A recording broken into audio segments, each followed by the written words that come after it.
training is all risk mitigation.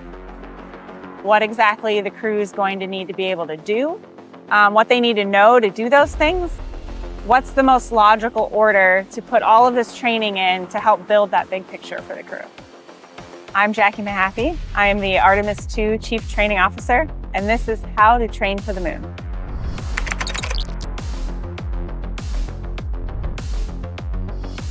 We're here at the Johnson Space Center, where most of the training for the Artemis II mission is happening.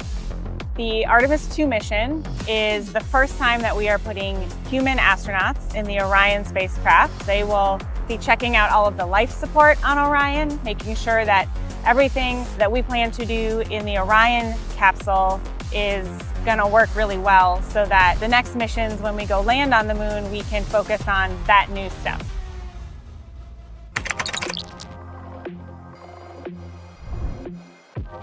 This training for the crew, we've basically had to invent from the ground up. We got together the teams of experts on how to operate the different aspects of Orion. Any particular week, I might be working with a particular set of those instructors on developing a lesson for the crew, taking a look at what is everything we think we should teach them, or ideas we have of things that they should know or be able to do, and look at which of those are going to best enable the mission success. And so we started giving them an introduction to the Orion vehicle, what kinds of systems we have on it, the basics on how they work.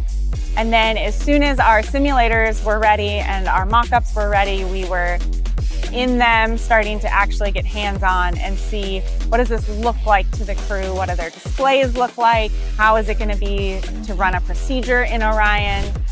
We do integrated simulations with our flight control team and the crew working together for a particular part of the mission, and driving what they're going to see on their displays, what they might see out their windows, and operating in that space.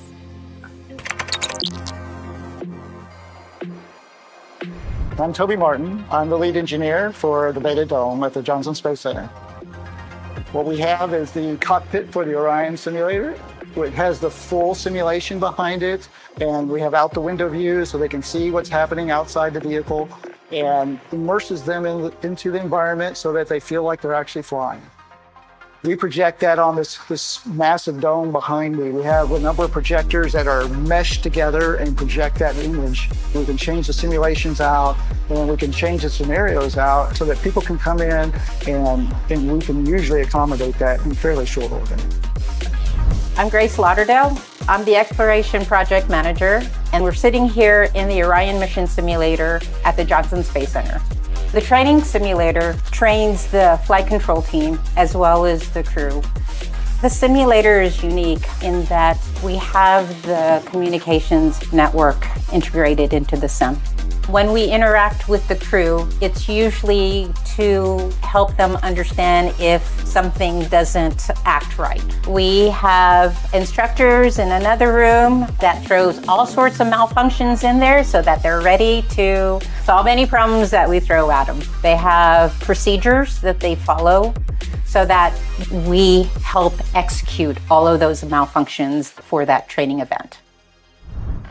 One of the things that's really important to the crew is making sure they have time to pre-brief and, of course, debrief afterwards. We say often in training that the training is only as good as what you take home, what you've actually reflected on. And so when they come together, not only are our instructors teaching them about the vehicle, but they are teaching us back about how to have that crew perspective of working in space, or the things that are going to matter most, so that we can then go write procedures or plan their day in a way that's going to be effective.